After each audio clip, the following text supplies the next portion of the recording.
Unfortunately, I'm gonna be the hater on this card. I honestly, I do hate cards like these. 80% of the people were playing the same freaking deck.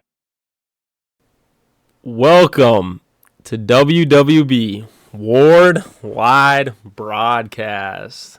Welcome back, everybody. It's episode 22 of Worldwide Broadcast. We're pretty excited. Billy's coming off of a game off of the summer league that he just won against ranked number 1 Alec Kermit. So we got to shout that out to him. Good job, Billy. Unofficial match. Doesn't count for the ranking. Unofficial, but still, it was a fun one, and I'm sure we'll talk a little bit about it. But before we get to that, I gotta bring up the fun that we had on the weekend with FanCon. Before we forget, we should probably start in order with FanCon that happened last weekend.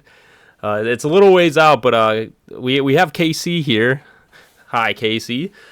He's joining us again to talk about some of our topics, FanCon included, because KC, if I do recall, you were there also at FanCon. We got to do the boss fight together for the Ward booth. How was your for at least one turn? Yeah. Well, I'm kind of curious. I mean, how was your experience going to FanCon? How about we just start with that first, and then we'll kind of dive into the boss battles, the raids? Because I told Billy that on the last episode that I was going to make sure that I come back with some information about how it all went. So I'm excited to talk about it. But first, I want to get Casey. What was your experience with FanCon? How did you like the con? Yeah, it was great. You're right when you walk in the door. You know, the Ward guys are up in front center, got the biggest display in the entire show. So right. You know, that's great to see. Oh yeah, right in the front door. There, and yeah, absolutely. So yeah, it was a good turnout.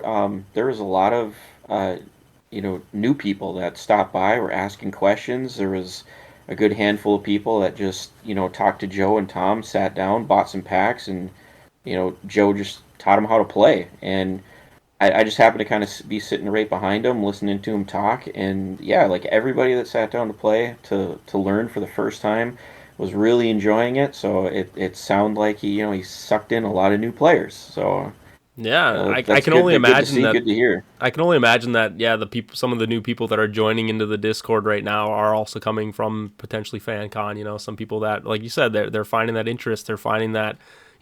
That reason, like we all did, to get into the game. And so, like, I think it's really good that they are going to these cons and really promoting themselves. Billy, you kind of got to miss out on it though, but I don't know if I've seen them ever wear those black. They have like these new, I think they're new at least, these black like sleek like Ward like shirts. They're not red anymore. They have like these black ones to kind of contrast on the red, which I think it was really sick. So they were looking pretty fresh at the FanCon too. So shout out to them. I'm sure, I don't know how many people might have said that to them when they were there, but they were looking pretty good with their new outfits on.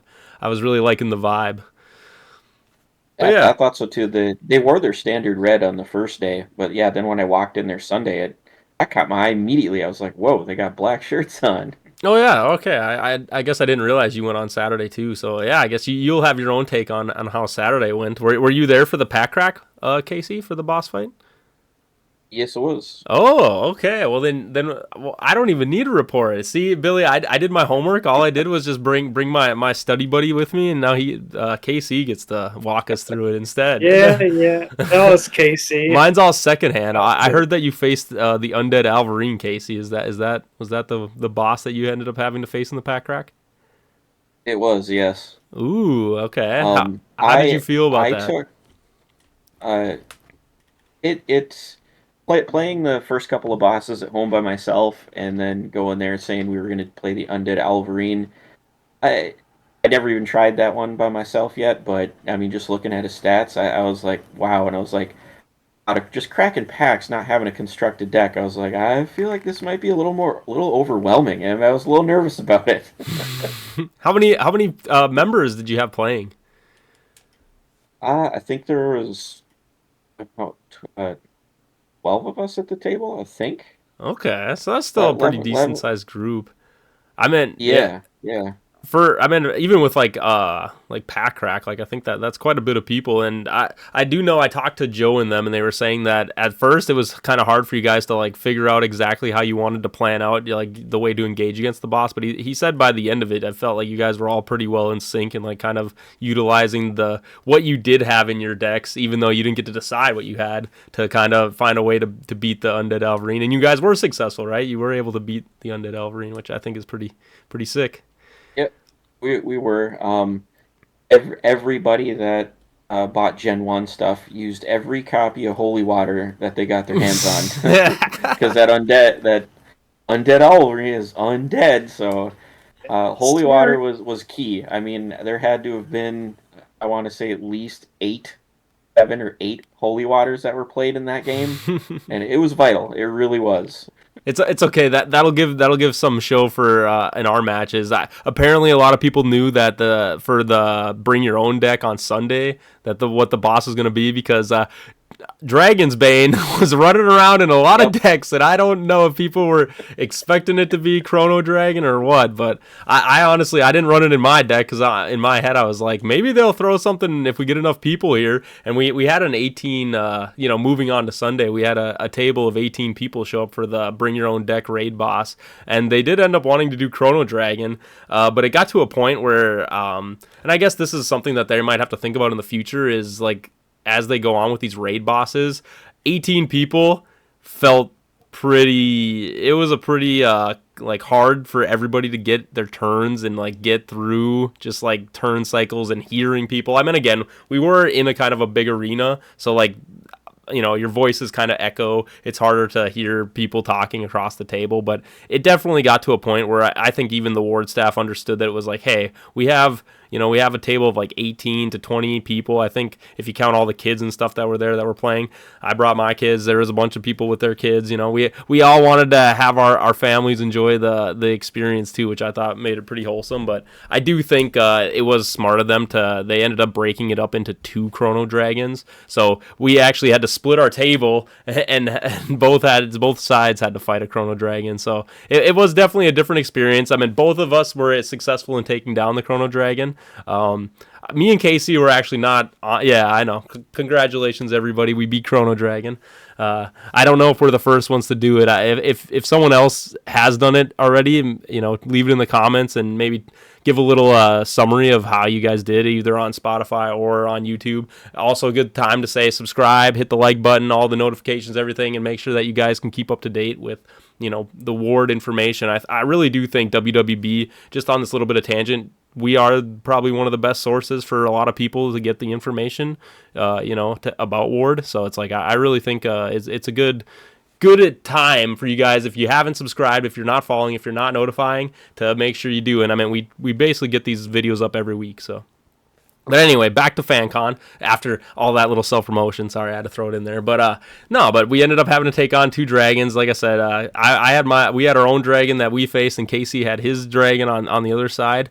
But yeah, I think our groups did pretty well. Like I said, we had Jeremy and Michelle and all them. They all brought their dragons, banes, and all their stuff, and so they were ready to rock and roll. And yeah, it ended up being a lot of like corn creepers and things that we could multiply the damage, and just basically, I mean, I think for us it was like 8, or it was like 1 turn cycle and then like 8 player turns, and we beat the Chrono Dragon. So it's like, I do think at the higher end, if you're building your own deck, these bosses that they have out at the moment are pretty easy to topple when you put specific cards in your deck. And so it's like, Casey, I mean, how was that for you, on your guys' side? Do you feel like it's kind of at that higher level where you can really put these cards in your deck that perform very well when it comes to fighting like these bosses that they have at the moment? Yeah, you certainly can, but even though most of the players at my table, had very well constructed decks specifically to fight that boss, the match at my table went vastly different than yours. I mean, your game was quick. My game that I was in, that actually I didn't count, but it had to have gone 10 or 12 turn cycles. Joe actually reshuffled the boss's deck 3 times before we finally killed it. Wow. Yeah. So I But mean, kind of a different look, and I guess a lot of the thing too that we can bring up is I guess I don't know for you, but like RNG, like a lot of the cards that affect the boss, you have to roll right. It's like you got to hit that 4 through 6. So it's like you could have games where just no one is really rolling well, and you're missing out on a lot of card effects and things that could help out. Was that kind of how your experience was, or was it just maybe just not understanding a lot of the players? Maybe just didn't understand what they needed to kind of do with the boss fights, or I don't know if enough of the players at my table had enough powerful stuff to really get in a lot of those hard hits on the boss. At the end of the match, I mean, I got the creator out, which, I mean, biggest guy in the game. So, understandably, like by the time the match was over, I think I actually dealt over half of the damage to the boss by myself, and I did get the killing blow on him as well. But the only reason that really happened is because honestly, the entire table kept the boss from doing things that probably would have messed my board up at some point. They kept it all together, and so my creator could just keep on swinging in every time it was my turn. So it really was a collective effort. It's just I had the biggest guy, so I dealt the most damage. That's just how it went down.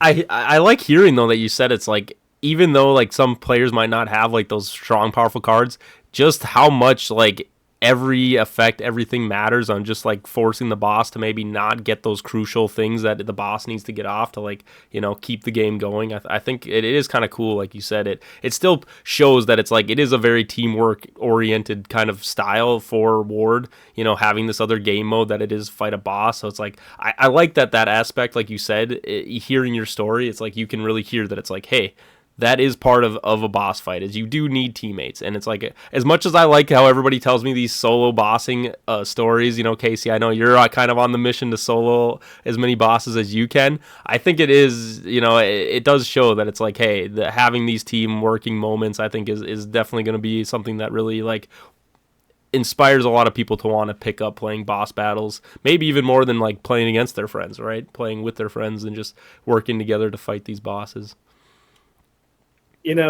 Speaking of teammates, I have a question for both of y'all. I didn't attend, so I've only played, boss battles with my, local group or whatever.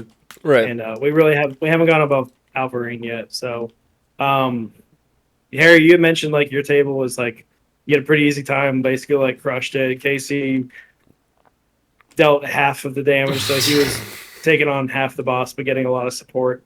But you both have 9 players fighting the boss. So the Chrono Dragon on the pack says recommended players 6 to 7, which I guess is how you like the difficulty's designed for 6 to 7 players. Yeah. So fighting with 9, do you think that helped? Do you think it hindered? Or maybe because some people weren't playing with like super well constructed decks, or maybe just a crackback? I don't know. I'm just curious to get your guys' perspective on that. I can go. Oh, you go first, Casey. Yeah, I'll talk after. Oh, all right. I think actually having more players was actually an advantage against the Chrono Dragon specifically, since his ability is to freeze an opponent for 1 turn. So just more players, more effects, more damage, more of everything dealing with the boss. So, yeah, the more players, the better, honestly. But I think every time you keep going down a player, it might actually get more and more and more difficult. I mean, that there's a reason he's built saying 6 to 7 players. I think if you sat down against Chrono and tried to beat him with 3 or 4, you're going to be in for a very tough time, if not impossible, maybe. Yeah, because his effect is freeze a player for the entire turn cycle. So you're always down 1 player, no matter what. It's someone different, but it's always somebody, right? Well, so it's not just the player, but it also is card advantage and all that, because they don't draw, they don't do anything with his effect. So it's like it just completely skips them. So it's like you're almost missing out on like all the value. You don't even get to draw or do those things. Like it's not just not play. So it's like Sorry, did you kind of finish your side, Casey? I guess. Yeah. Yep. If all right, I'll take over. For me, I think what I get a little worried about, Billy, like you're saying, if you start to add more and more numbers to the game, if if the raid boss, let's say they make bigger raid bosses in the future, or like you said, it's like Chrono Dragon is the biggest right now that we have, and it still has a 30 card deck. What I notice is, if you think about it, it's like every mini turn in between players, there's a good chance the boss can almost go through its deck, like you were saying, Casey, when you were telling us your story about fighting the Chrono Dragon. It's like you were able to have him reshuffle the deck 3 times. It's like that is something that I think you got to be a little careful when it's like, I'm not sure if that's something they might want to adjust in the future with like these raid bosses, is maybe give them more cards, because I think that's the thing too, is like it makes it really hard when their deck has breakout, when it has these cards, or like Chrono Dragon itself. It has a card that literally brings the whole thing back to his turn. Like, I don't know how many times we had that go off on us, even with it when it came to like playing. Like, he basically made it so it skipped like 4 or 5 players' turns and went back to his turn. And so it's like card effects like that, when you have all these little mini turns, it's like it really, you got to be kind of careful that it doesn't. I kind of worry that like the shift, like shuffling through their deck so much, it's like it really just forces you to play very like similar cards, because any card that you're equipping to that boss, it's probably going to get popped off by the time you get through a whole play cycle. You know what I mean? Like, he's probably going to hit a breakout or one of these really powerful effects that like cannot be stopped or like negated. And so it's like, yeah, I don't know. I guess I like Casey was saying, it's like having more numbers in some of these matches, like depending on the effect, is good. But it also, I think, could kind of cause problems if the boss has like too, like it values way too much from like shuffling through the deck. But it's hard to tell. Like, we both beat our bosses. Casey's boss shuffled through the deck 3 times, so maybe it's not as problematic as I think. But I do think it does feel bad when you have a table of 10 players, and let's say 4 of them got something that they rolled that took a lot of effort to get a 4 or 6 on their effect, got their effect off, and then by the time it got back to the boss, it popped all that stuff off, and it's like it doesn't even matter. You know what I mean? So it's like, I don't know. That's the one thing I would say that, going into a raid boss, it's like, how do they maybe potentially balance that out? But otherwise, I think it went pretty well. Like you said, I'm really glad that they split up the 2 Chrono Dragons. I think if we would have had a table of 18 players, it would have took quite a while to just get through everyone's turn. Absolutely. It was taking so long just to get everyone to get a creature out, that which, like I said, it was fun. Everyone was chatting, and it was all good energy. But it was definitely an experience. So I was kind of glad that they did break it up. But yeah, overall, I like the raid boss. Over at my table, I didn't catch the guy's name, but the guy who was, you could say was sitting in the last seat, I think like the 9th man when it was going around the table. Joe wound up drawing that little time skipping card, to skip right to the boss's turn.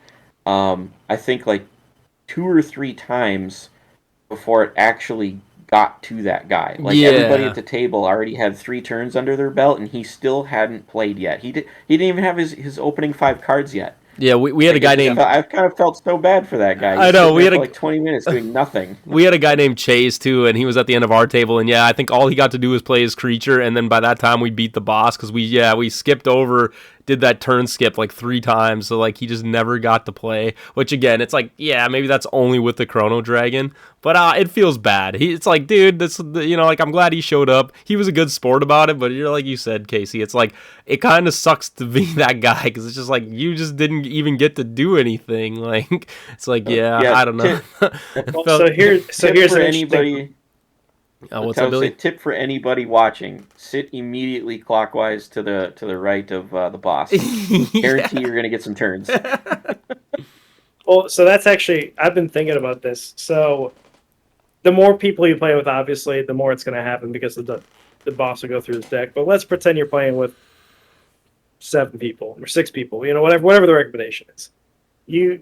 And the boss has got 35 cards, so he'll go through his deck, I don't know, probably 4 turn cycles, right? So, because there's some twisters in there. Yeah. That's another thing. So, twisters, that just makes it even... that also just makes it go crazy. Like, So 4 turn cycles, there's 2 or 3 time skips in the deck. So, let's just call it on average, like, usually every turn cycle, if you're playing with the 6 or 7 people, there's going to be a time skip, which means the last guy's getting skipped until someone's out. Yeah, right. More often than not. So and he's not going to get the draw because he's going to get skipped. He might get time freeze, whatever. So do you put someone who is like, if you're like carefully figuring out, okay, do we put our like strongest deck like directly after the boss, or do we put him somewhere in the middle, or we put him at the end where like when we've all exhausted, like the first three players have exhausted their resources, do we have kind of like the second wind and like carrying the back of the field, like, okay, now that they've been out, we got some firepower in the back, we can come and Yeah, like kind of like a relay race. it is really hard to say, but I would say probably the best, in my opinion, after watching it. Like, I think you're right, Billy. Seating of like where you sit to fight the boss actually does matter a lot, like you said. I think going forward, that is something people are gonna have to think about. What I would say for at least the Chrono Dragon, whoever is at the back, if you want to get some kind of gameplay in, probably bring a whole deck of negates.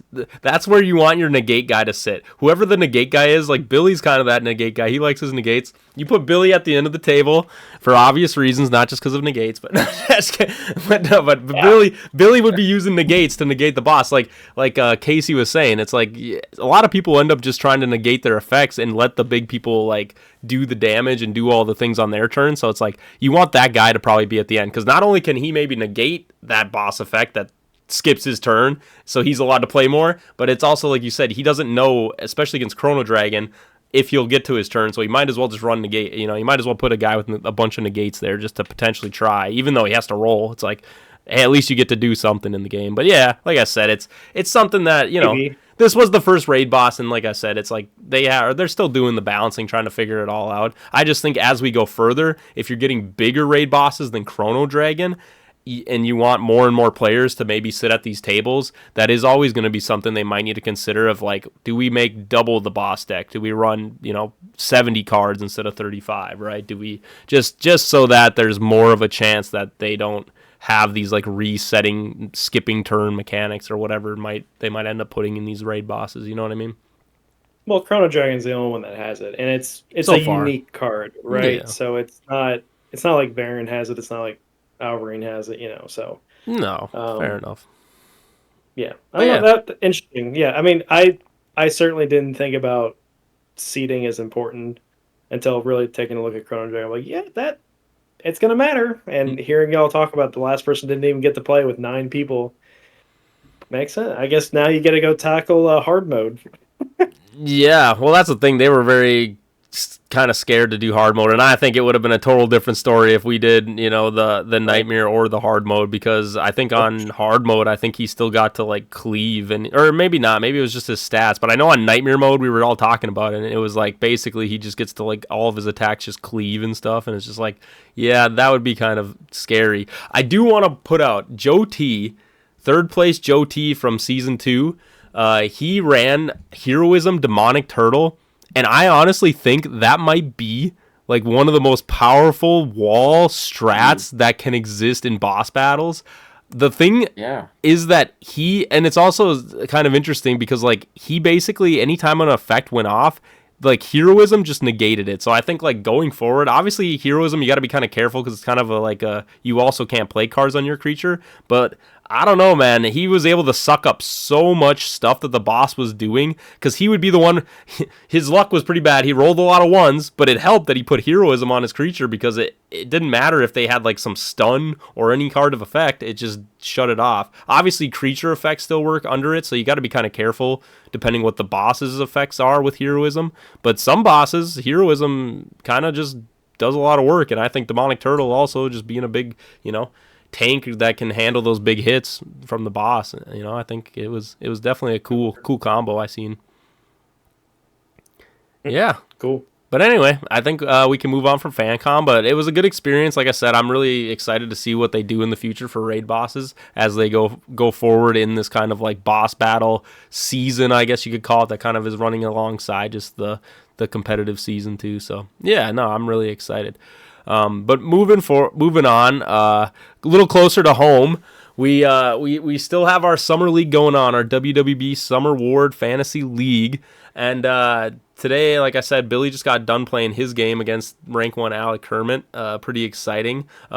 Billy's kind of surprising us. He's throwing in different formats even, so it's not just playing standard, Ward. He's also putting in, I mean, people from like Magic, they call it Popper. I kind of want to maybe get our own little Ward name for like common, uncommon. But basically, yeah, you can only play with cards that this week with common and uncommon things. Yeah, whatever, Billy. Fine, we can take from Magic if you want. Call it Popper. Familiar. Yeah, most 8 out of 10 people you say Popper, like, oh, I know what that is. Great. Yeah, that's fair. I just like to cement our stuff a little bit and be like, here, this is the Ward equivalent of these things. But I get what you mean. It's like whatever. Popper is kind of like a generic phrase, and I'm sure KC would probably be fine with that too, because that's probably what he's used to with being from Magic as well. But that's what I'm used to, but I'm with you, Harry. Like, I want Ward to have its own terms for things. Heck yeah. I appreciate that. CKC, that's right, Billy. Think about that. You could be the leading guy and setting the standard for Ward. You can be a hater on the common or Popper, but you gotta give a suggestion if you're gonna say Ward needs to have its own unique name. All right. Well, hey, we could brainstorm it right now. I don't know. Just call it Simplified. What's that? Simplified. Ooh, simplified. I kind of like that. It's like I'm Ward simplified. But yeah, because you're playing the most basic cards at the commons and uncommons, the most basic cards in Ward. It's literally Ward at its simplest form, probably. So I like simplified. Simplified. You play a simplified format. I like that. Does it roll off the tongue? Yeah, I can't. I like it. I like it simplified. Popper. Simplified. I like it. This guy's still staying Popper. You know what we could do? My vote is Popper. KC's is simplified. Harry, you make a name. Ooh. You can call it something, and then we'll put it in the vote in the war chat. We'll let it run for a week, and we'll see what people say. How about that? Okay. Unless he likes simplified, he could just be vote number 2 right now. Yeah, you could be simplified. Yeah. Ooh, I kind of like a word that sound. Casey, I like simplified, but I think simplistic Ward would be a good one. I like ick at the end. Simplistic. What do you think? You want the ick? I like the ick. We got to add the ick. I don't like the rats, but I like the ick. Sticky goo. That's a card that inspires me a lot. Yeah. Yeah. Right. Simplistic Ward. I like that. The bare bones of it. All right, there you go. So me and Casey are on the same trend. Simplified Ward, simplistic. Billy, he likes the Popper. I understand the whole Popper, like you said. It's easier. I find it you can easily interchange it, Billy. It's like, here, if you're talking to some Magic friends and you want them to get into Ward, call it Popper. Then like they get that, right? And I'm fine with that. But then also be like, well, in Ward they call it simplified, simplistic, or or whatever. Yeah, all right. Well, we'll see. We'll let the people decide. Yes, but obviously, yeah, we're all a community here. So everybody who's if you're watching it, go in the comments, tell us what you would like to call our common, uncommon. But either way, Billy threw on the simplified, simplistic Ward format. No, you know what's gonna happen? We're gonna have a vote. We're gonna pick it. The whole community will rally behind it, and then Joe's gonna come back and say, "Okay, we're gonna have our first tournament common uncommon. We're gonna call it the Average Joe's," and then he'll be like thinking about his name, and then like, "Oh crap." That's all right. If it's that's just where you let the best names stick. Whatever sticks will stick. That everyone gets to throw in their ring in the hat. If that sticks, it sticks. But either way, we already gave our ring votes. In the hat. What? Throw through their ring. Whatever that. What's that saying? What's the saying? You throw their hat in the ring. You throw your hat in the ring. Yeah, there you go. Isn't that what I said? You're playing the carnival games. Isn't that what I said? Hat in the ring. Whatever. It's all recorded, Billy. So now you can find out after the episode if I said it wrong or not. But anyway, we all have our version. But like you said, common, uncommon. We all built the deck. I thought it was a pretty cool format. We had some talk earlier in the Discord about playing games of having like a common, uncommon format for Ward by itself, and I honestly think it definitely is. Especially for people like us, Billy, Casey, we all kind of play pretty consistently. It's like having that little bit of like a change up and like a different view on Ward. I think definitely maybe helps out when it does come to just kind of like how you think about Ward going forward of like, hey, having these different formats definitely can spice up the game a little bit. So it's like I'm kind of curious on like what your thoughts are. I like that Billy threw it into our tournament because I think it definitely gets people kind of thinking more about different cards of Ward because we're so used to the high end cards. So it's like what's kind of your guys' thoughts for like kind of the lower end cards in Ward and like how they're utilized. Maybe start with you, KC. Yeah, I love it. Yeah, mostly for that fact that you do start playing with cards that you would otherwise probably never play with. um, so yeah, it brings a totally fresh look at the game. Because then you're restricted to a smaller section of cards. So then there you are. You start from scratch. Looking for strategies and things that'll work together at a different level in the game. And like we said, it gets kind of interesting when you're trying to build your deck because a lot of the cards don't have a very strong effect, or the creatures aren't very big. Maybe a lot of them don't even have any abilities at all. So then you start leaning on what magic cards can I use to get some sort of effect in the game, to get some sort of advantage, and nothing is overpowering. So yeah, you really got to put a lot of thought into all the things that you want to try to jam in there. No, it makes a lot of Yeah, sense. yeah, I like it. It's interesting. What's your thought on it, Billy? How do you feel about common uncommon? I enjoyed it more than I thought I would. I made a couple decks because at first, my original my put to the side popper deck, if we ever play like a real tournament or whatever, was like a wear deck.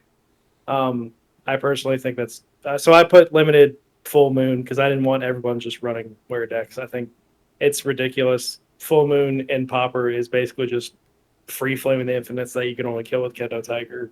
I think that's dumb. So limited, and I See, think wait. Can I just kind of talk on that? I agree with you. I think it's really strong in common uncommon, but I think the fact that if you let uncommon be part of it, it's not just common.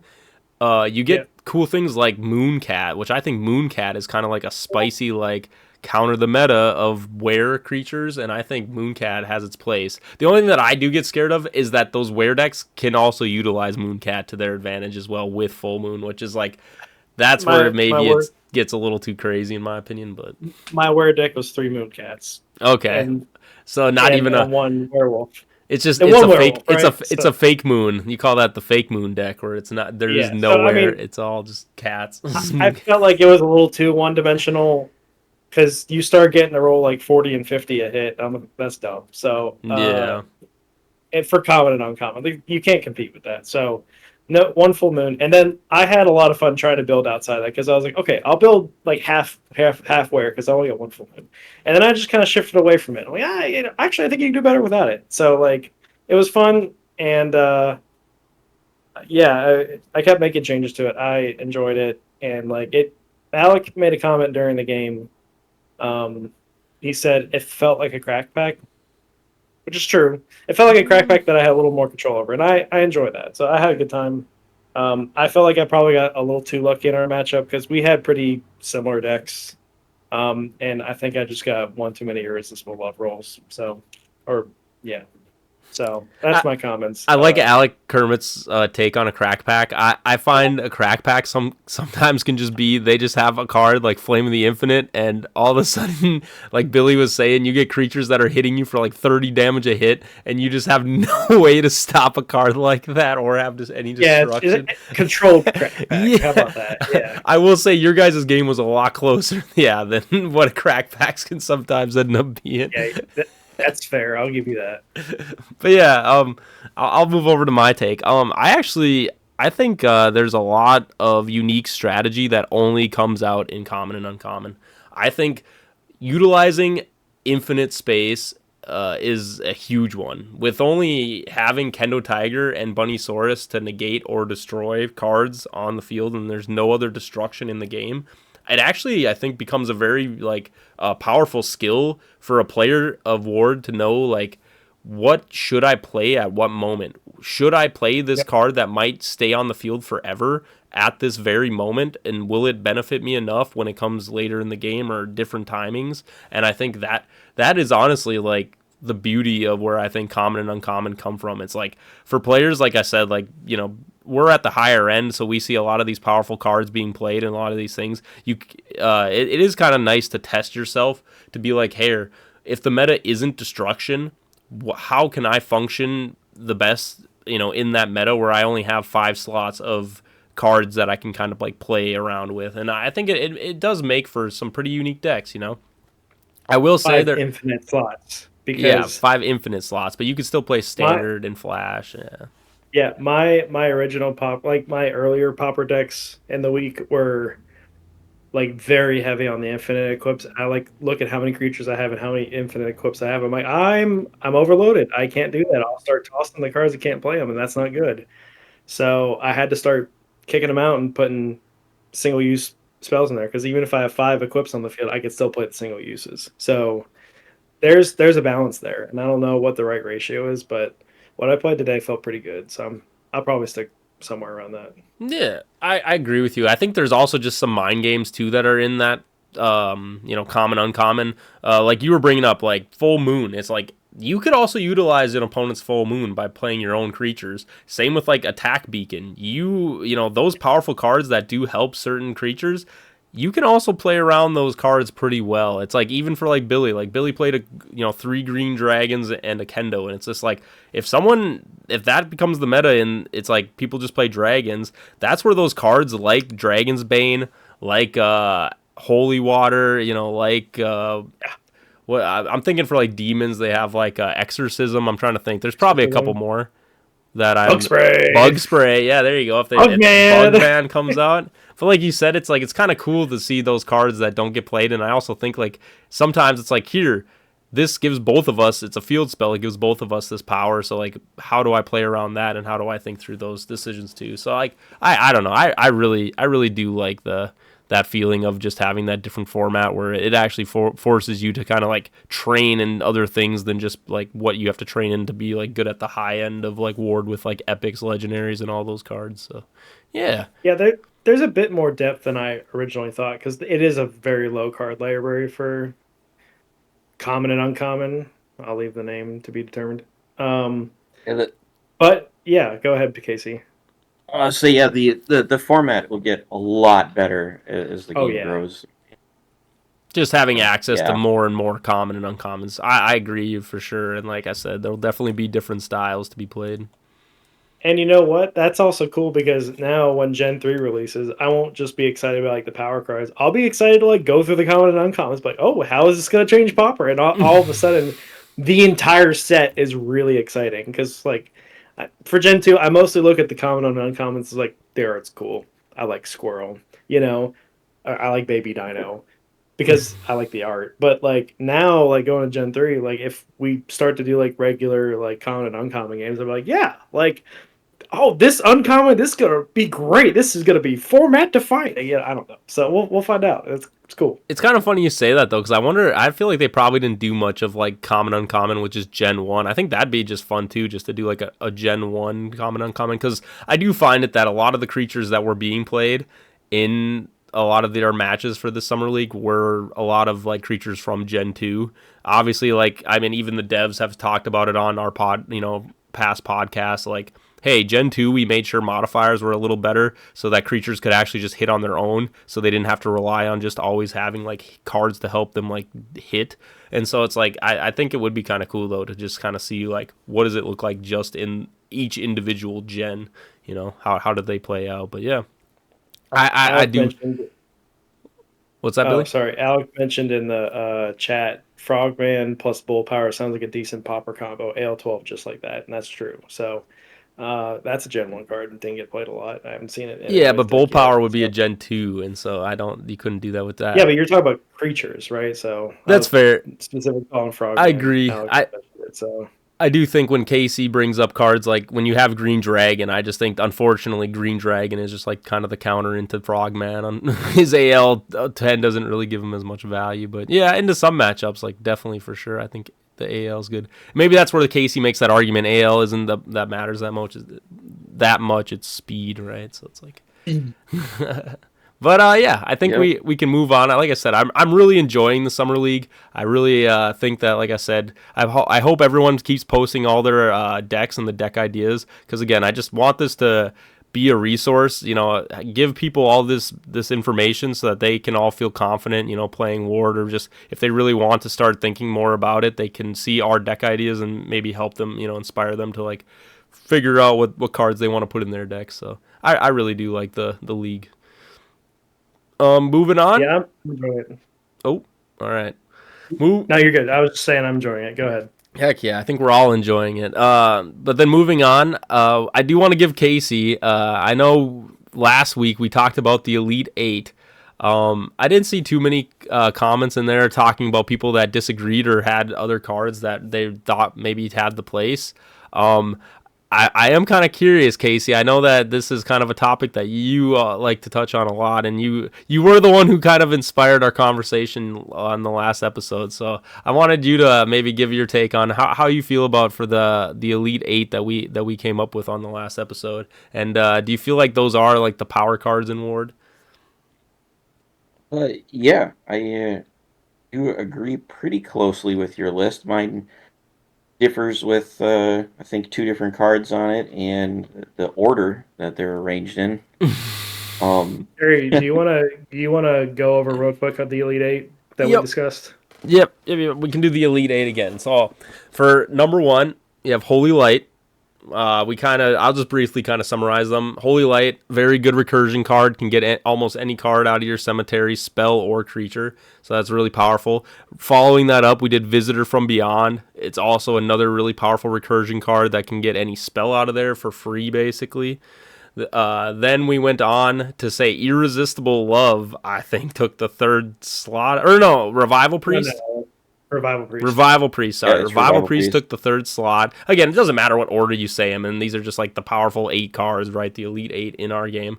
But Revival Priest, another recursion card, very strong. Can easily sway games, especially like we said, when Ward games at the highest level have a time limit. Pulling creatures out, taking HP out of your cemetery, very powerful mechanic right now in Ward. But then following that up, me and Billy kind of went back and forth. We kind of we agreed on Irresistible Love for number 4. Ghost of the Past. Ghost from the Past, another recursion, brings out just a creature. Then Irresistible for 5. All right, Billy. Like I said, it doesn't matter the order. They all just kind of fit on the list, right? There's not really a scale of like which one's better per se, but like they all kind of fit on this list.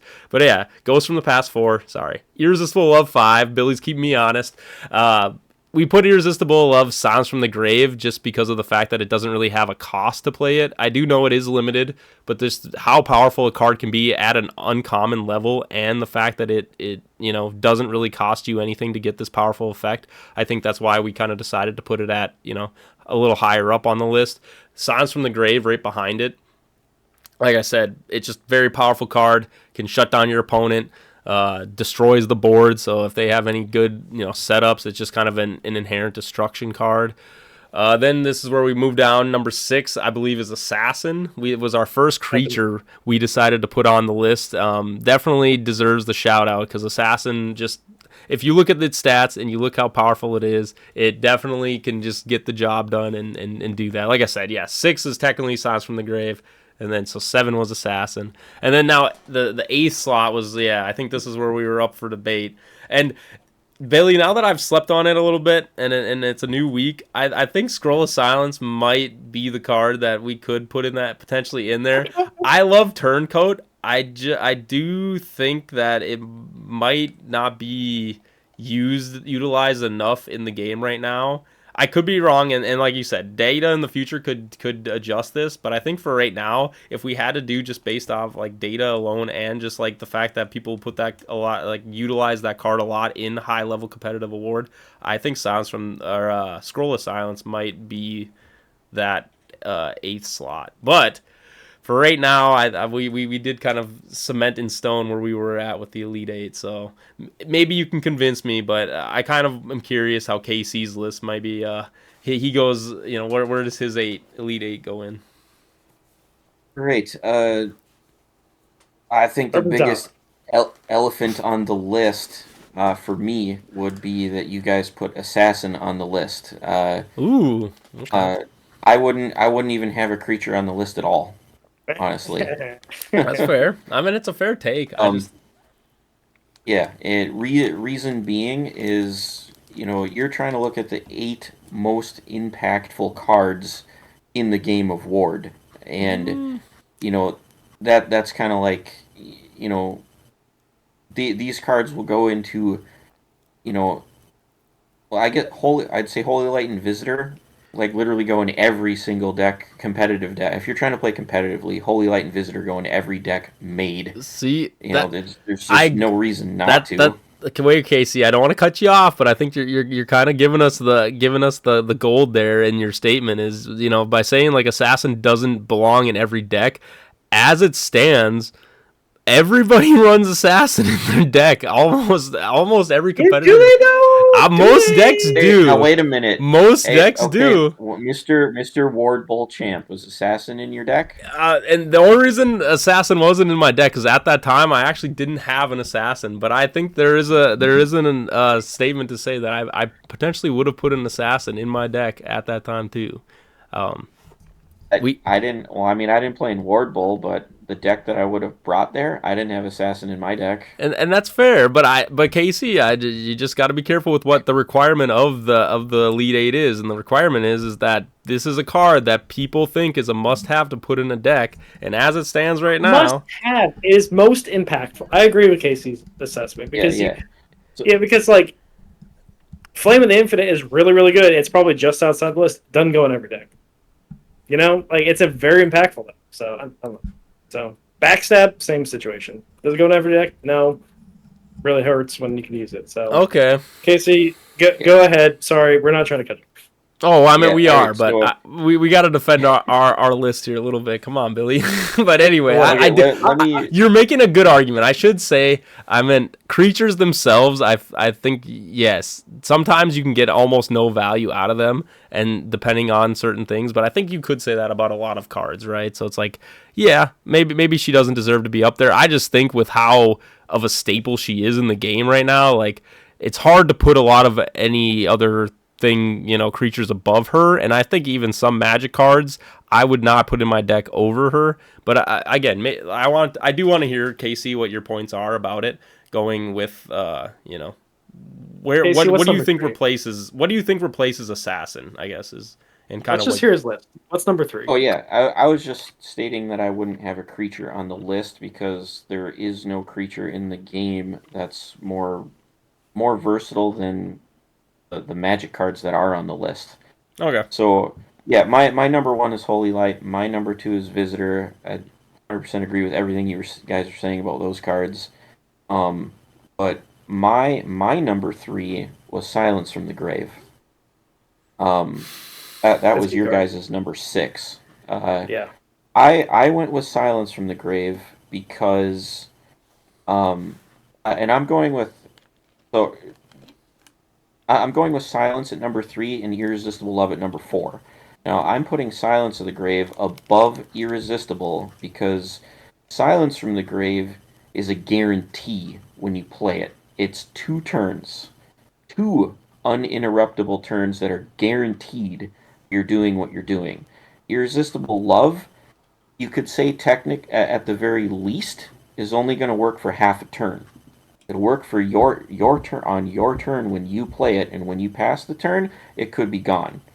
So you have a 50-50 gamble there for half of a turn. Yeah. And Silence from the Grave is 2 guaranteed turns. That's why I think Silence from the Grave is more powerful than Irresistible Love. That's And I fair. put it at And we spot put three we over put them four. on our list too, and so like I'm not really gonna debate you too much. Like I honestly think it's in my opinion it's pretty valid to put them on the list and maybe even higher than where they are. So it's like I don't really want to debate you on that. I think you're making pretty good arguments of why they are very strong. So it's like I still agree with your list so far. So it's like you can definitely keep if you want to keep rolling. Billy, you feel that way, or I know Billy, you'll talk about all the weaknesses of silence that you feel, but Yeah. I just think Yeah. for the Yeah. purpose, the fact that it's on I'm the just list. saying okay. All I'm trying to say is that Silence is not the end all be all greatest Ward card of all time, and it'll win every single game, Jeremy. I am saying it's got downsides, and if you play it wrong, you actually hose yourself. All right, fair enough. Yeah, okay, I've already talked about it. It's on our list too, so I don't want to sit here and debate both of those cards because I think we both agree. But I do like that you're putting it above. I mean, we also debated that a little bit about the power level. So you know what, it is debatable. We're just talking about that you do play the card like 100% correctly. You know, where does it rank in this scale of power? Yeah, that's fair. fair. You could mess up any card in this entire game, but yeah, we're putting together the Elite 8 list of right. If you play these cards perfect, how powerful are they? You know, so what's your number 5? That's why I put Silence at 3 and 4. So yeah, Irresistible Love's number 4. Just because it's half a turn. Gotcha. Number 5, I went with Revival Priest. Yeah, you guys had that at number 3. I went with it at slot number 5 because, it is I put it I guess you guys did have it above Ghost of the Past. I put it above that because Revival Priest can be comboed in certain situations to do a lot more than just Ghost of the Past is going to do. Mm-hmm. Yeah, that's why. I mean, just full healing a creature, saving a creature, bringing a certain creature effect back from your cemetery into play. I mean, Right. there's so many little fancy tricks you could do with it. Yeah, I don't think we disagree at all. Like I said, I think it does deserve to be on the list. I think you can definitely argue like where it sits on the list for sure. What do you got after that one, Casey? Number 6, I went with Flame of the Infinite, actually. Okay. I know you guys mentioned it. We did. It was kind of like your honorable mention that didn't make the list, but for me, it does make the list. For the amount of game impact that this card has compared to other cards.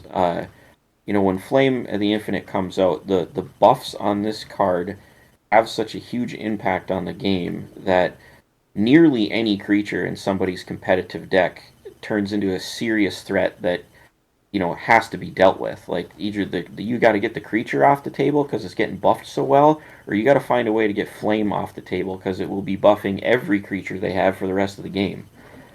So its power scale is very high in my opinion. It doesn't have to be in every deck, but a properly built competitive deck that's going to take the most advantage of that card.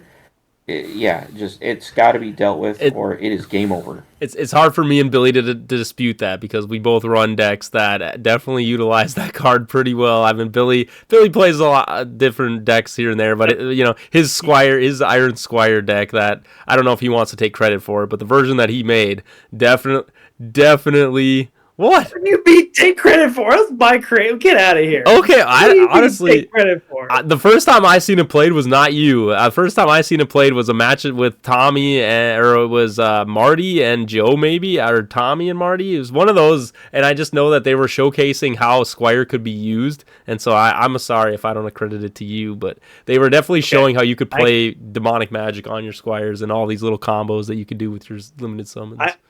Okay, I'll give you that because I built the deck with Tom. Me and him worked on it together, but I originated it. He was I'll give you all the credit. Whatever. My WWB boys come before the devs every day. All right, just remember that, guys. So Billy, I give you full credit. I will defend you to the end. It was all yours. They had nothing to do with it. So I just wanted to hear who else had the idea, but no. That. All right, fine. Getting back to the discussion, like you said, you're talking to the two people that probably utilize Flame of the Infinite the most in competitive Ward as it stands right now. So recently. Yeah, recently I will say, just as we're making up this Elite 8, and so I think me and Billy, it's very easy to convince us that it is a pretty powerful card. And yeah, I think even like you said, we debated it. It could potentially be on the list. I do think it is very impactful. I do think a lot of cards, when you bring up like how that feels, I think there are a lot of cards in the game that can easily sit at that level though too. And so that's why I'm kind of curious of where your next cards that you're adding to the list, because I think next? Yeah, what is next? I'm very curious. But yeah, I think we could justify Flame of the Infinite for sure. Number 7, I went with Backstab. Let's go! Yeah. See, Assassin's not on the list because, it's a creature, and you probably wouldn't use it in every deck, but Backstab, on the other hand, I mean, maybe not every deck, but I would say you would use it in more decks than Assassin would be in, just for the fact that you could turn any creature in the entire game into an Assassin with Backstab. And even better since it's an automatic hit. So Backstab is kind of the only card in the entire game that is the closest thing that we have to literally a one-shot kill. And since this game is a game that's won and lost by your hit points in the cemetery, just playing a card that says your creature's dead is just it's so powerful. That's so powerful to just one shot a creature and get it off the table. So that I have it under Flame of the Infinite because Flame of the, like I said, to me, Flame of the Infinite makes every single creature you have for the entire game a threat. Backstab just gets you one like guaranteed hit, just one shot kill, but it is just one hit out of the game, not making every single creature you have a threat. So that's why I put Backstab under Flame, and that's why I put Backstab on the list.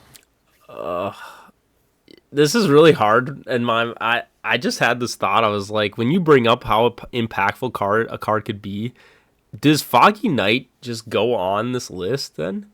Because Foggy Night, for what it can do to a game, I think is kind of insane, and like the way that it's utilized. Because like as you bring up Backstab, KC, I'm thinking, I was just like, yeah, like Flame of the Infinite can't be played under Foggy Night. Backstab can't be played under Foggy Night. A lot of cards can't be played under this very impactful card that doesn't fully shut down the game like Sounds from the Grave, so it should definitely be lower than maybe those cards, but I don't know. Well, I want let's but you're let talking KC about go. building a deck that's very specific to utilize Foggy Night.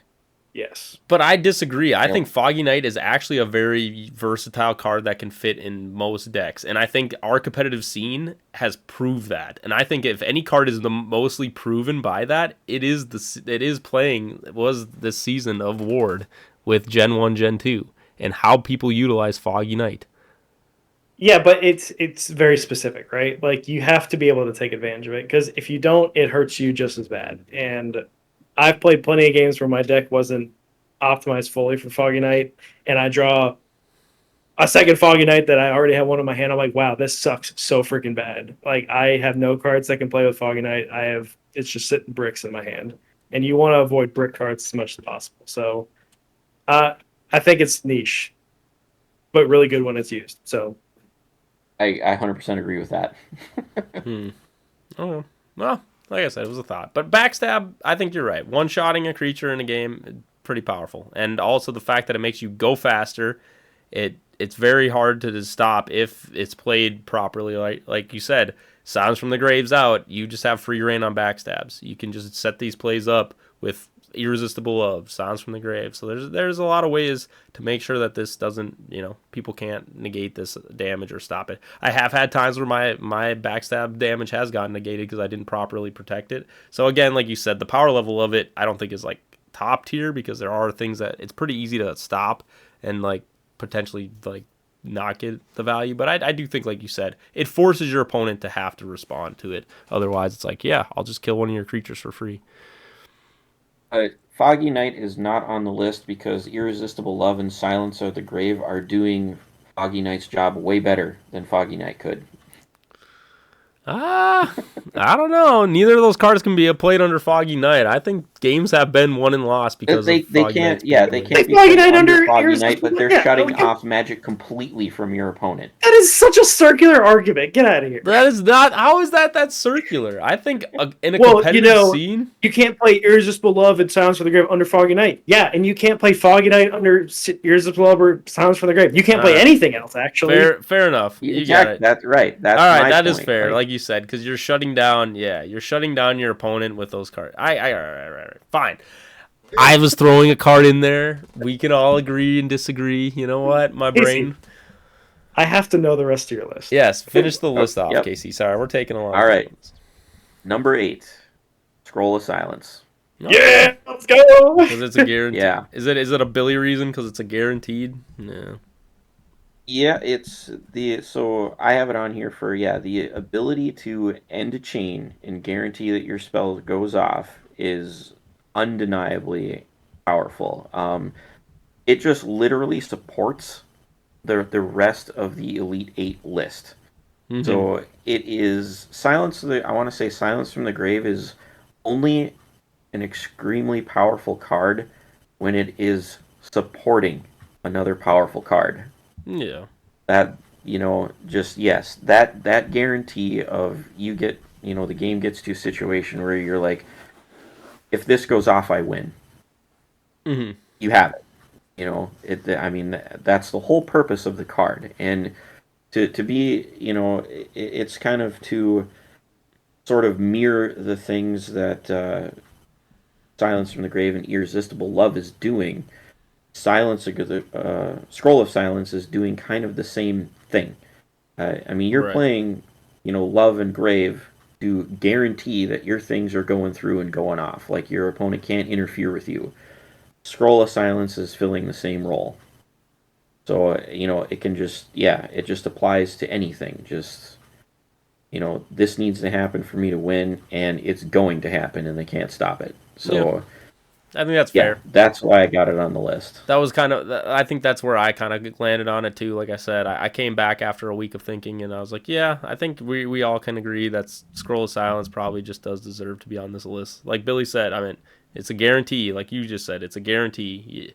There is no counterplay to a Scroll of Silence. And if it is your turn and you play a card and you have Scroll of Silence in your hand, that card will go off. You can basically guarantee that card goes off. So it's like there is no negate that can shut that down. Besides Bunnysaurus, but I'm not gonna throw Yeah, Bunnysaurus but in it. yeah. No, I mean it's good because like my whole strat with the one tournament that had all the sharks in it was okay, I have zombie dog. I'll just wind it up for a big hit, and all I have to do is have irresistible Love and scroll of silence in my hand, and I win the game. I just have Yeah, to wait to draw those. So the whole game was just okay. I'm gonna wait, wait, wait, wait. Okay, got it. One shot. Like you can't stop it. yeah, It's too yeah. good. If we want to use the ward bowl argument, Casey, I didn't run backstab in my ward bowl deck, and Oh I didn't my run god, scroll of silence either in my ward bowl deck. Whatever, okay, whatever. Harry. I'm getting my shots in. I'm getting my shots in. I won't. It's all good. Harry, I Hey, would love to see what oh, would have happened in the Ward Bowl if we did a 9-game Swiss with everybody and see what also, happened there. I didn't put Foggy Knight in my deck either. So you know what? I'm also not defending my own shit. So it's all good. Don't worry about it.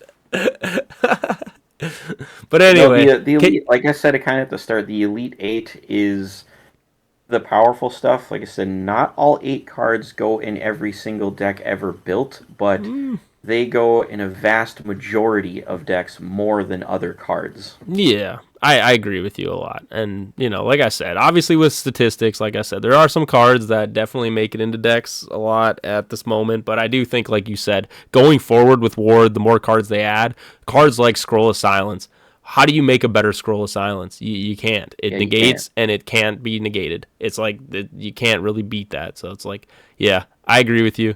I think you have a really good list, and I'm sure if people go in the comments and definitely say if you think KC might be on a better track than us, that break me and Billy's ego a little bit. Don't worry, we got plenty of it around here, so we need to get put in our place sometimes.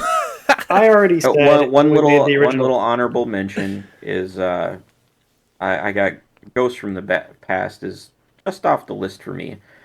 Just because That's I think crazy. Revival Yeah, that Priest is is kind of doing its crazy. role better. Yeah. It Well, didn't make the yeah. list because Revival Priest is a thing. All right, run down your list real quick. Just real quick. Okay, Holy so Light, my Visitor. number 1, Holy Light. Number 2, Visitor. Number 3, Silence from the Grave. Number 4, Irresistible Irresistible Love. Love. Number 5, Revival Priest. Number 6, Flame of the Infinite. Number 7, Backstab. And number 8, Scroll of Silence. All right, so Solid. I think one of my one of my summer ward decks for like a regular week, I'm gonna do the Elite 8 deck. I'm just gonna put max of everything in there. I don't know if it's backwards on there, but it's 16. Nope, 16. You can have the limiteds plus 3 of, and then just see what happens. It's not going to work because you can't do it like that, but because obviously like Silence from the Grave and Flame the Infant don't play well together. But I mean, I just want to see what happens. Yeah, just try to use Yeah. all those cards. No, that's fair. Yeah. But anyway, At this moment, if a creature ever made the list, it would be Assassin. I would agree with that, but it doesn't right now. That's fair. I can understand that. But anyway, going forward, I do like your Elite 8. Like you said, it's still a little debatable. I'm sure, like you said, everybody will kind of give their take on it. But eventually, I like the name, and I really think it'll stick. And I really think there will be these we will all come to an agreement on like what these powerful 8 cards are that are kind of always needed in deck, or like should be in a deck, like you said, at the higher end of Ward. So I like it, Casey. I do like the Elite 8, and I appreciate that you kind of prompted that question for us, because I think it is good to establish these things so people have some kind of reference to go back on. You know, when we establish the Elite 8, now when other people come into Ward, like they do, where they're like, is there a power, cards that are like Magic or all these other card games I come from? We can be like, yeah, there are, and here, we can run them for you. And if you want to get in the competitive scene, now you know these things. So I think it is an important thing for Word to have. I like that. Yeah, I mean, when Billy and I were discussing it there, like last week or whatever, and I was asking him, "Have you heard of the Power 9?"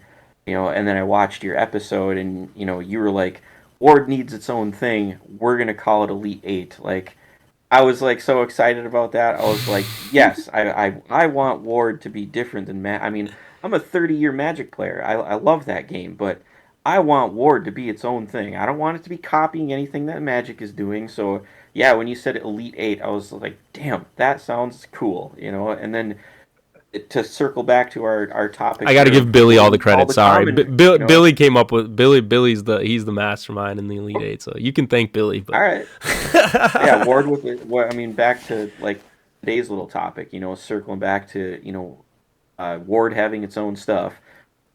Not calling Popper. Ward needs its own term for its own thing. I agree, and I really like that. I really like I said, we have a community of people that are pretty clever, pretty funny, and pretty they get it, and I think they would all agree with that too. Is like, hey, we can come up with our own community things and have our own stuff that separates us. So I agree with you, Casey, and I'm totally on board with that. Like I said, that's literally when me and Billy were talking about it. We're like, we're not copying that. Like, we're gonna come up with our own thing, and I think Elite 8 cards in your hand, and they're elite, because it's 8 and they're elite, and so it's like, heck yeah, it's a good, and it's catchy, and I like it too.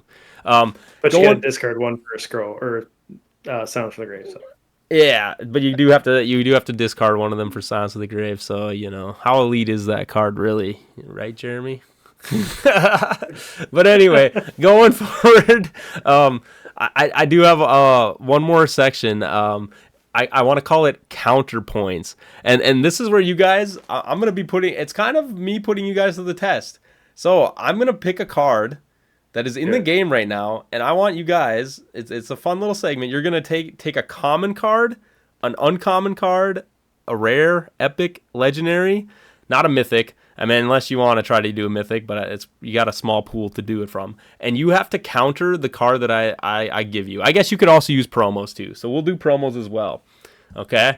And we're going to like popcorn, or we're just going to go person by person? Yeah, you and KC. Yep, you'll go back and forth, and we'll do both. We'll just do the common first, both your commons, then we'll do both your uncommons. So the card that you guys have to counter, and you're going to put a card in your deck that's uncommon to start, is going to be Elkanost. And I think this would be the funnest thing. I was excited to make Elkanost the first thing, because I think a lot of people going into this next season are still thinking this card is super strong.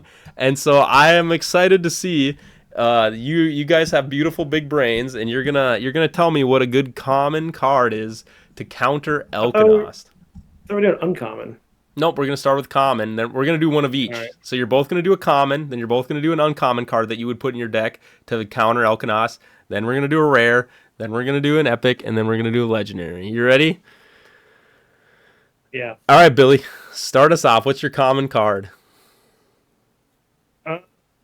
My common card, I'm free to be wrong on this. I'll probably put Ring of Extremes in there and just throw it Ooh, on the main one so it starts hitting itself. It can't hit me with the big hits. okay. I like that. KC, don't worry. This will be kind of rapid fire, KC. What is your I'm right gonna off the top of the head? I'm gonna go with Time Melt, so you can't defend it with counter stuff. Time That's an melt's uncommon. Try uncommon. again. Yeah, Oh, is sorry. it? Yeah, it is I know. I feel like I tell people this stuff a lot. It's like Magic Watch is a common though. If that no. But anyway, Yeah, but that's way different. all right, yeah. But so Um, what's a common? Just it's okay. Like I you said, know, it doesn't have to be perfect. I'm telling you right off the top of your head. man, I never think of common cards. Yeah, that Ring of Extremes sounds good to me. Okay. It's all right. A common I thought was gonna be Yay. hard. Wait. I want to give you what. And again, I got to brainstorm this a little bit. I think Ranger is the best common card to deal with Yes, Elkanos. So if yes. anybody doesn't know, I Ah, know. Billy and I were just talking about that today too. Yeah, that's a good card. So the way Ranger works is when you go to start combat, you roll a dice, and I think if it's 4 through 6, the basically 3 through 6. all right, 3 through 6. So it's a 50% chance. You basically stop. 66% chance. Yeah, it's even better. Sorry, you basically have that 66% chance to stop all creatures from attacking on your opponent's side of the field. Other way around. It's 33% chance to stop it. All right. 3 through 6 lets you hit. 3 through 6 lets you hit it, and then yeah, all right. So Either if you way, roll 1 or 2, it's a miss. Yeah. Okay. Either way, its effect allows you to stop every creature on your opponent's side of the field to not engage in combat, which is awesome because that stops instead of just doing the one individual combat, it'll stop all of the Elkanos and Harpies to stop combat. So and the reason why I want to do this segment, if you're a player that's getting new into Ward and maybe you have a friend like me who plays Elkanos and you hate playing against it, shout out Dan or anyone else who is annoyed by the Elkanos decks. Yeah. You basically, I want to give you guys some cards that even at common, uncommon, all these levels, you can still potentially make your deck a little bit better against these cards. So yeah, I think Ranger. Like I said, I'm getting to cheat a little bit. I've kind of thought a little bit about it in my head, but yeah, that's my common card. So now we'll jump to uncommon. So what's an uncommon card that you would use against Elkanost to help Casey, you? you can go first. Mind Sap. Ooh, there we go. Shut down its effect. I think that's a really good choice. Yep. Stop him from doing anything as soon as he hits the board. Yep, that's the move. I'll pick a different one. All right, yeah. But if I got to go first, I would pick Mindset. Okay, so Mindset, what other card would you put in your deck? Let's say you're really trying to be not fun and you're trying to make Elkanos hate playing their deck. Well, uncommon. I don't know. Metallic Bone kind of help with the onslaught a little bit. If they have some bad rolls, they can kind of not hit you at all. So that'd be useful. Yeah, it can definitely shut down a lot of that damage. No, I think that's good. And I was talking to Adam, and he was bringing up how he thinks Future Warrior is just a better version of Metallic Bone. And I think in certain circumstances, right, in that circumstance, you want a card that can protect you from more than one hit, right? But I think, yeah, I agree with that. A card, I guess I didn't put as much thought into this.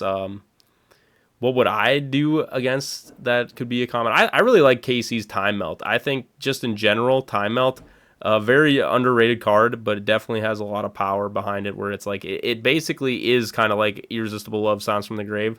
Once it hits the field, you have like free range to kind of do whatever because they can't negate it. So I think that'll definitely help you beat almost any deck, but Elkanost included. So Time Melt is my card. All right, go to rares, guys. Billy, let's start with you. Magic. No. We gotta let Billy get the first one. Nope. He said the word. All right, fine. KC, Demonic Magic, yeah. Yep. Do you want to kind of say again, why? shut off his ability and cut his hit points in half. Make him a lot easier to kill. Yeah, it's a really, really strong card. So yeah, if you have Demonic Magic, let's just say, like I said, you're a new player, you opened up a starter pack, put a Demonic Magic. I think it helps in more cases than just Elkanos, but shutting down its effect and cutting it in half, very powerful card. What do you got, Billy? What's a rare that you would put in your deck to deal with Elkanos?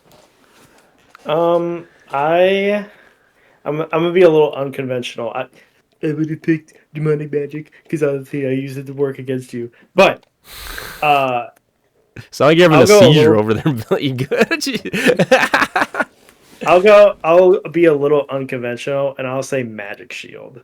And you're gonna say, Ooh. why would you pick Magic Shield? Uh, Because you're an Alkanos player will likely want to play with one of the Elite Eight. They're going to put Sounds from the Grave. It is extremely hard. And let's say they already got their uh, maybe I don't know. Maybe you got a timeout, or they've got a timeout, so you can't even negate it. So they're like prepping for it, right? So they got their Sounds from the Grave ready to go. Magic Shield, since Sounds from the Grave affects you, Magic Shield kills it, so it can be a preemptive block against it. So, and then you're gonna have to make the Alkanos player think a little bit before they just herder Sounds from the Grave. So that's my answer. Yeah, that's fair enough. I really like that answer, like you said. I also think I'm going to go in the vein of just having a Blade in the Dark or like a Haunted Tree. Just having, since now you're at rare, you have potential like negate cards. Negating a Flame of the Infinite or even Destruction. Twister, I'm trying to think. Evil Queen, all those cards, like definitely good things to go in against an Elkanos deck because they're going to rely on that Flame of the Infinite card that we were just talking about. That's pretty strong, buffing up all of the creatures on their side. So, yeah, I think those are definitely cards you're going to want to try to make sure you can get rid of those Flame of the Infinites because they only get 3 in their deck. So, good way to counter it. All right, move on to Epic, guys. Like, sorry, we're rattling through. Let's see. What do you got for Epic, KC? My own Flame of the Infinite, so I can have my limited summons beat down your Alkanost. Elkanos on Elkanos action. Yeah. All right. That's funny. Yeah. That's funny. I'll go a little unconventional. I'll say Iron Range so That that was you gonna be my can, second pick. yeah, turn it off, and then Forever you until figure they. out a way. Yeah. Yeah, forever. So yeah, you do have to play around that. So you're probably playing a vanilla deck or Steam. So, but it's definitely an option, or Perfect Shark. So Yeah, certain decks can play with it.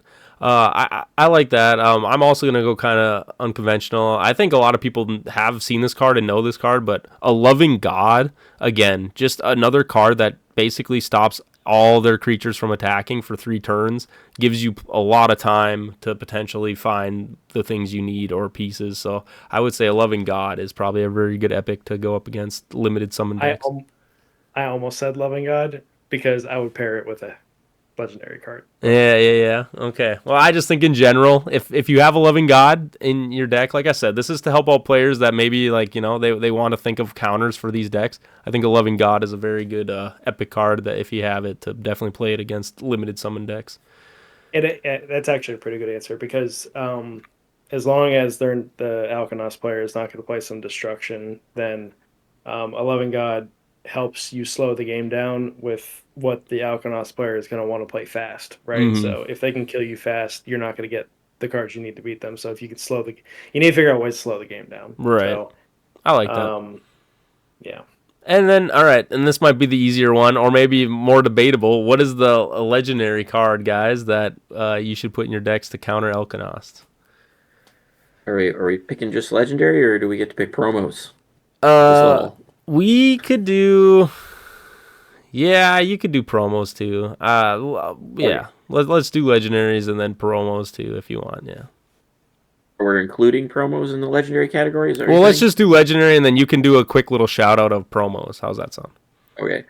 I'd actually wouldn't pick the promo. I'd pick this other card. I'd go with the ancient one. Oh yeah. Okay. In my, Yeah. my opinion, I think the ancient one might actually be better than the Dragon of Time because I don't know. Instead of just blowing up your board of guys, it's kind of nice to just watch your opponent beat the crap out of themselves. I do like that. No, that's fair. I That's do a good. like It's a that. good card. If you have the ancient one as one of your legendaries, yeah, definitely get that sucker out. That thing will do some work for sure. What do you got, Billy? What's your legendary counter?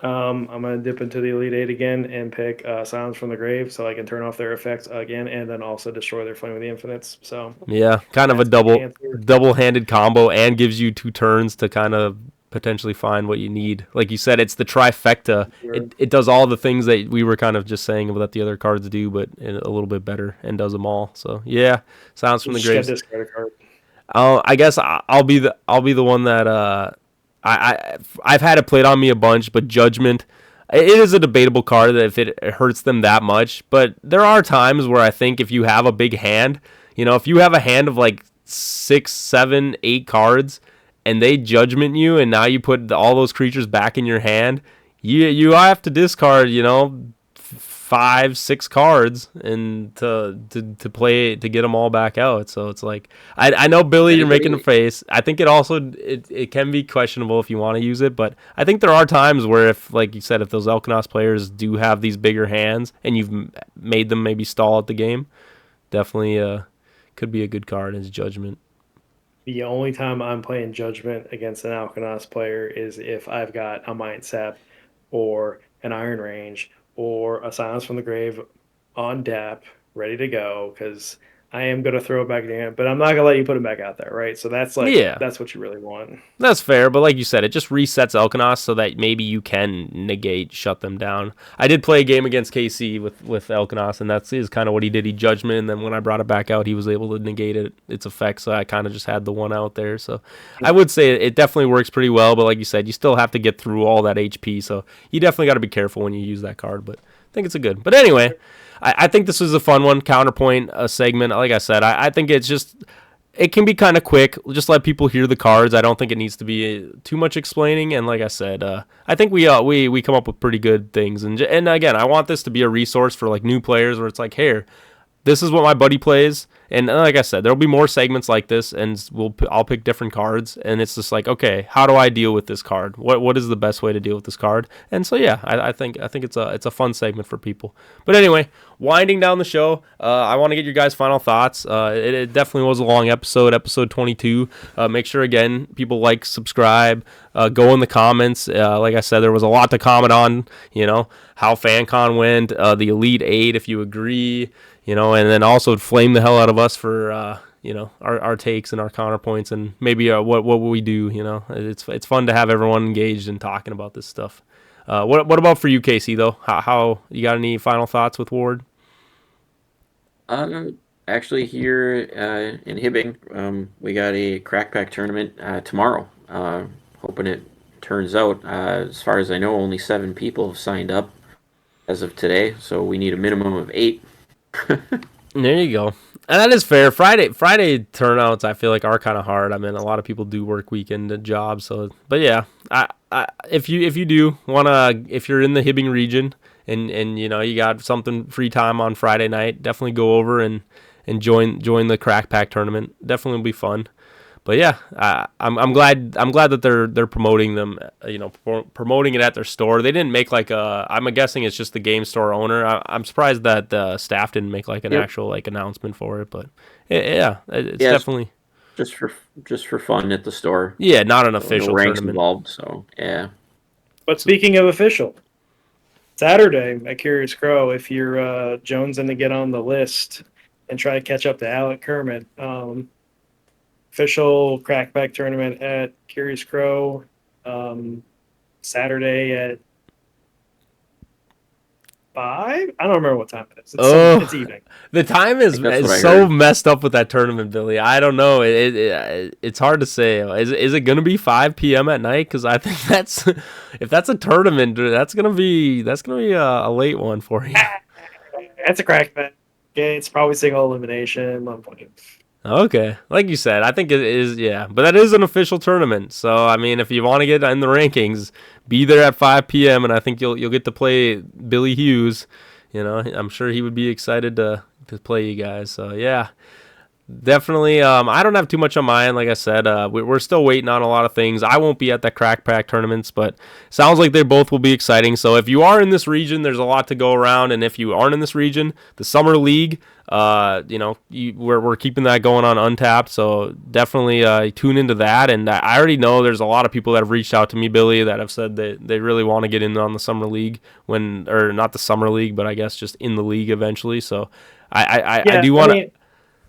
I think this is a success. Well, I wouldn't mind hosting a fall league or a winter league or whatever, and we'll just do it somewhat similar. So if people, I'll do what the people want. So I would certainly do it. So there you go, everybody who didn't get in on this one, just know that there will be more in the future, and that's awesome, because we definitely want to get you guys in here too. I think Billy's really happy, and I'm really happy too that he came up with this summer league idea, because it's definitely I think it's at such a great point too, where there really isn't much else going on. I mean, right now we're starting to get these other like crack pack official tournament things going on, but it's a little bit of a quieter time, and so I think it really filled the space nicely. So, but anyway, with that, guys, episode 22.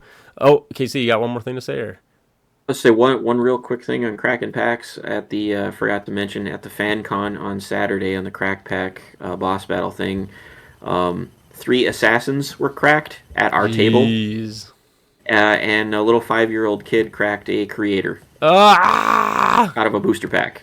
Well, there you go. For all the people that are looking, I see people looking for a creator. Everyone's looking for a creator. So some little 7-year-old is rocking around with it. So you guys, good luck finding them. I gave him a card sleeve. I said, "Here you go, kid. Protect that." Hey, at least Casey's looking out for the creator, man. He's not gonna get chewed on or drawn crayon on him, so that's good. But all right, guys, episode 22, and we'll see you guys next weekend. Yeah, have a good one. peace.